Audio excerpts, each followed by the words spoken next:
Hello and welcome to the first session of Q&A with CNA, and we have the CEO, Joe French, for our first show. So I think we better explain the title first. Sure. That was something that your office came up with because we said we need an idea for a title for this show because it's going to be a monthly show, and it's questions and answers with child and adolescent behavior health services, right? That's right. That's a lot. It is. so Q&A with CNA is much easier and it's catchy. All right, and each month we'll have probably a different person Yes. from your offices to explain what they do and some of their experiences in that as well. So you used to be with Alliance City Schools with I did. Eka, and but for 5 years almost you've been at your new office and new position. How's that going? It's going very well. It was a little bit of a change going from a staff of maybe 4 or 5 when we were here with the Early Childhood Education Alliance to a staff of over 175. So that in itself is a change, but it has been a great experience. All right. So tell us what goes on at Child and Adolescent Behavior Health Services. You know, in an average day, I guess. Just Sure. Tell us what you do. So child and adolescent behavioral health has been around since 1976.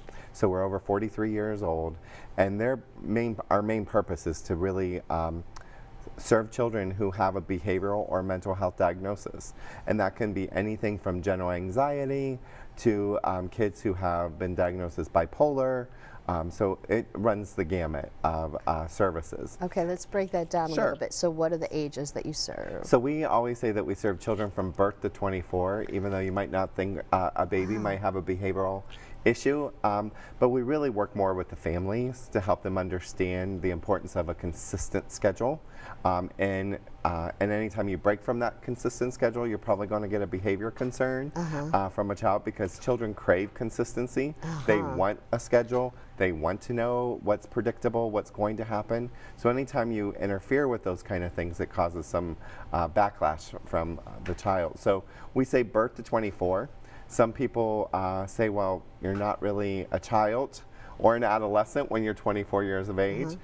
We say that, again, we might serve you as a 24-year-old who might be chronologically 24, but developmentally you're probably not. Wow, that really is a big range then. It is. And you also mentioned the word diagnosed, so they can't just walk into your office and say, I need services. I mean, they have to actually be referred or diagnosed prior to? That's a great question, and there's a lot of misconceptions around that. So we do school-based consultation here. We have been doing it here in Alliance for many, many years, well before me, and even while I was at ECHA, we had school-based consultation. Which we're very fortunate to have that right here. Absolutely, on and grounds. the district has been very, very dedicated to making sure that kids have that opportunity to see a therapist if need be. So what that does is, let's say a child comes into the guidance counselor or to a teacher and says, I'm really having some anxiety, I don't know what to do with. They can make a referral to one of our providers.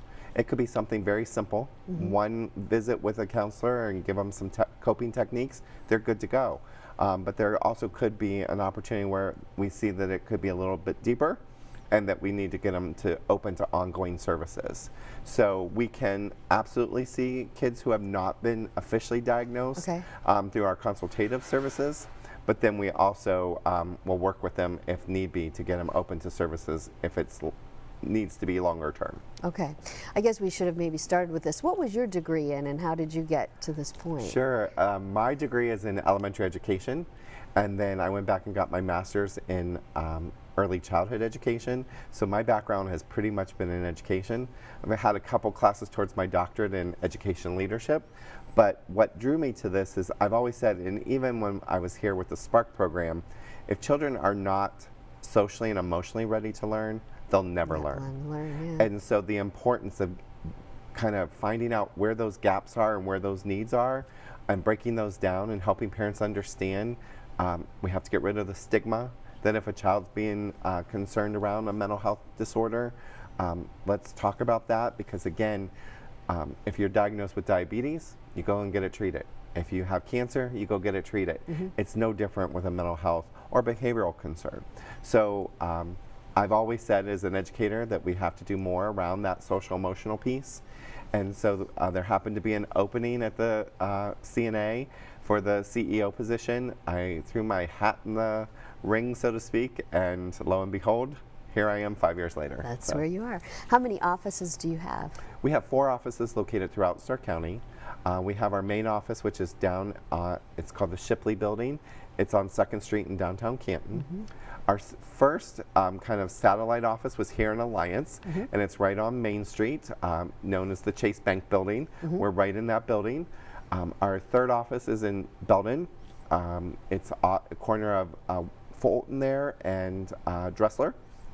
We're right in that corner. And then also we just opened an office at Plain. Their school building had some space, and so we moved into that space. Oh, that's probably a good location. It as is. well, It's wonderful. And again, partnerships with the schools are crucial to what we do.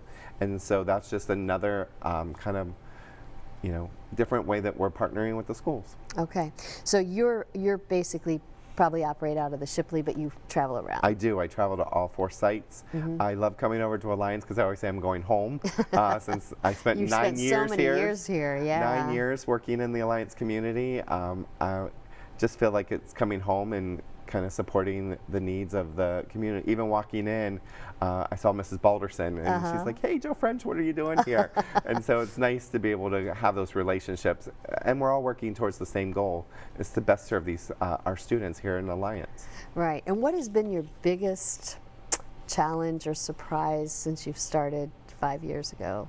I think the biggest challenge is the stigma that comes along with mental health. That there is still that stigma, and our kids have been definitely raised differently than what you and I were.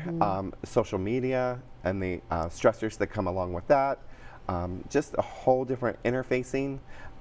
Talking to a person is very different than texting somebody, and the dynamics of those interpersonal communications. I'm just surprised by how much our young people are very tied to their phones, and we were tied to the friend, and let's go outside and play and have those interactions, and those interactions are very different today. And so just kind of breaking down that stigma of saying you need some support and help, and we're here to do that for you. No judgment, no, just providing hope for a better tomorrow. Okay. Is there a website or contact information? What should they do? Sure. They can call our number at 330-433-6075.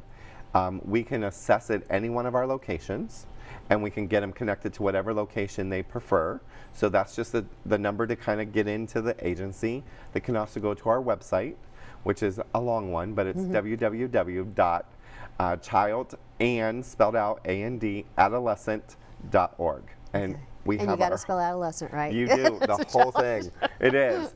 And when you go onto our website, you'll see all the services that we provide. It's a whole array, very specialized services, and so parents can kind of take a look and make an informed decision.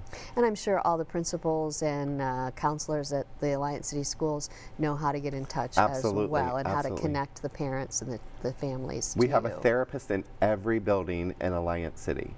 So if there's any questions, if a parent is not sure, please go see our therapist at the building. They would love to talk about the options that they have to get children into services. Okay.